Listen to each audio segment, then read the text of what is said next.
Before the video starts, I just want to say I have an Instagram that you can follow. I do post my cat on there, some memes, and some other stuff too, so if you're interested in that kind of shit, go follow me. Alright, thanks. Welcome to the world of Tales from the Trip.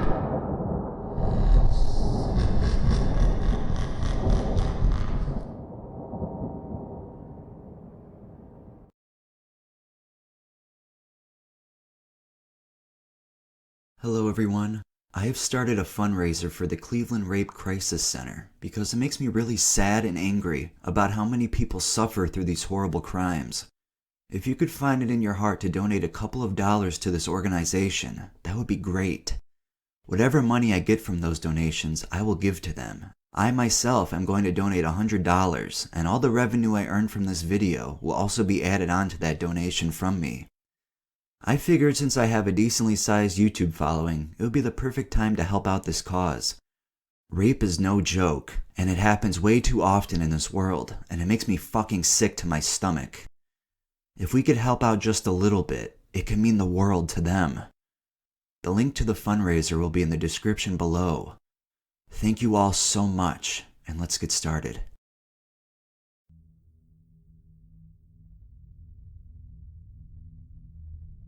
I just want to say that this story is pretty fucking sad, so if you don't want to hear any disheartening stuff, then just leave now. But hey, I warned you, so let's go.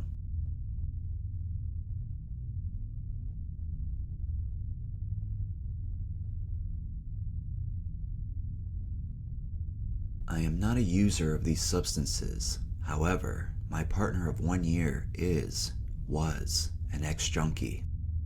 He had been clean for the last 14 months.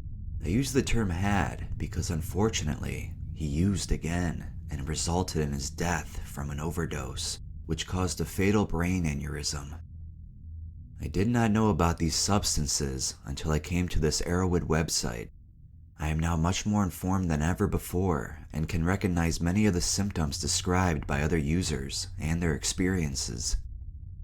I am not telling this story to condone or dissuade anyone from living their own lives in any manner in which they choose.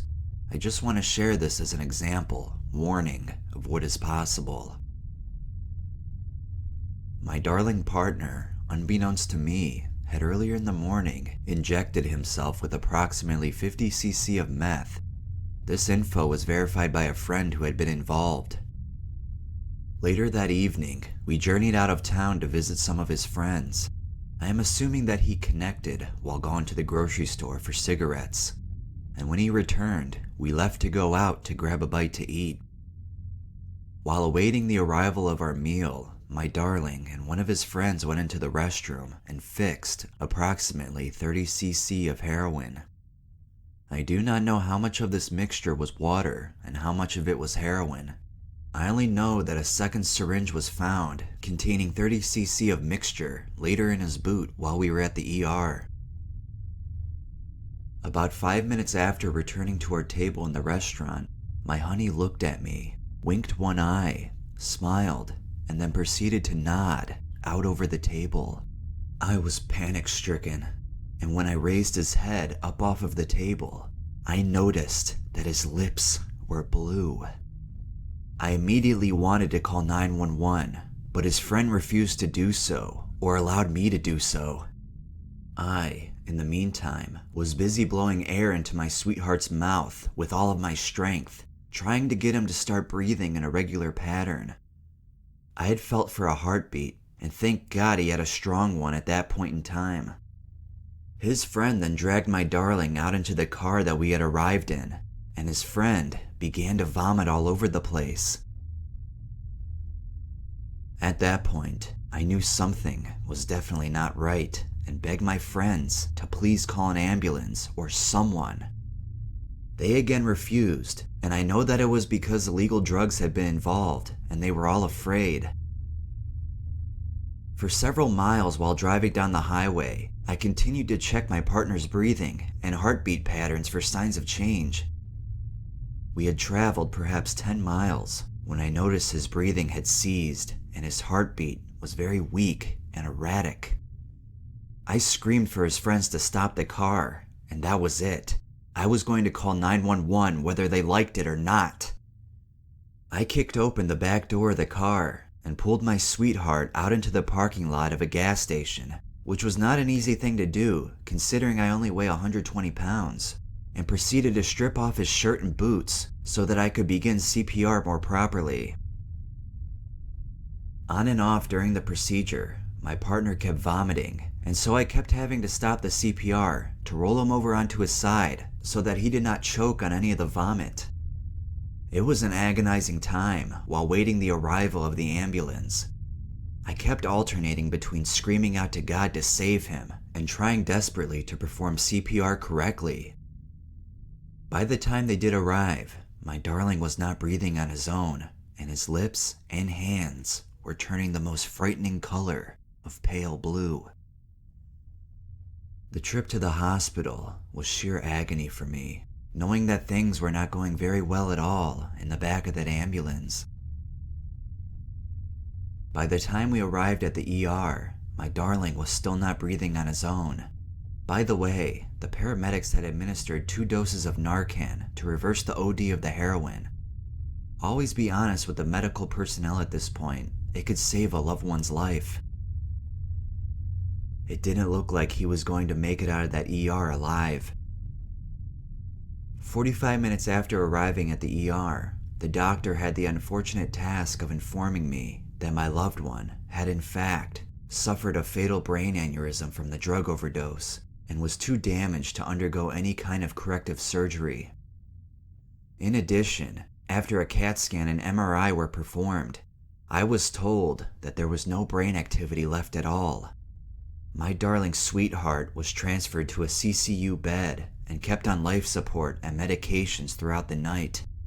It was the worst experience of my life. He had no other bodily functions except for a heartbeat. His brain began to swell as a result of the aneurysm, and body fluids began to leak out from every orifice. It was a losing battle to keep the fluid suctioned up from his precious body. By 10 o'clock the next morning, we knew that it was time to make a decision. One that will haunt me for the rest of my life. The love of my life, my soulmate, essentially was gone from me. Only a weak heartbeat remained. The ventilators and tubes were all removed from him, and I was allowed to hold him in my arms until his heart stopped beating. I continued to hold him until his body grew cold and his face and hands turned stiff and dusky blue. We had only begun a new life together, and now he was gone forever. All of our plans and dreams were gone without warning. I didn't even get a chance to tell him goodbye or that I loved him, because he never regained consciousness after he first nodded out at the restaurant. It has only been 2 weeks since my soulmate departed from this world, and this is the first time I have told this story to anyone. All I can say is, please be careful if you are using, and think of the people around you who love you and care for you. My darling lost his battle with addiction in the most horrible of ways, and I am left alone in the darkness without my shining light.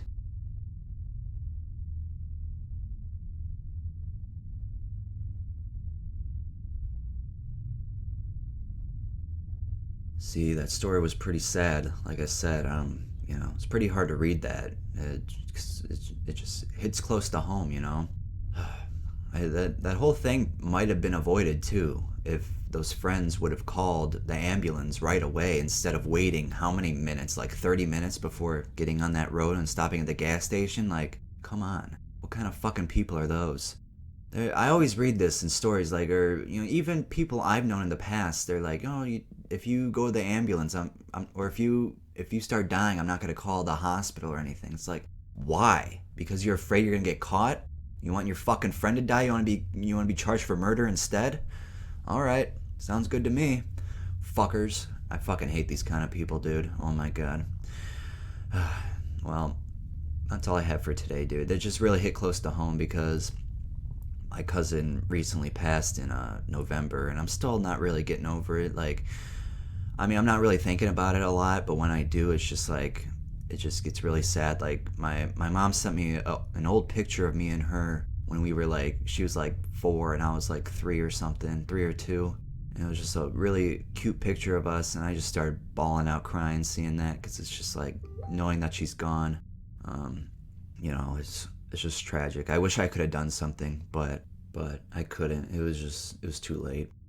All right. Well, thought I'd share that with you guys, and just be safe and responsible out there if you are consuming drugs. There's a safe way to do these things. Don't overdo it. Yeah. All right. See you later.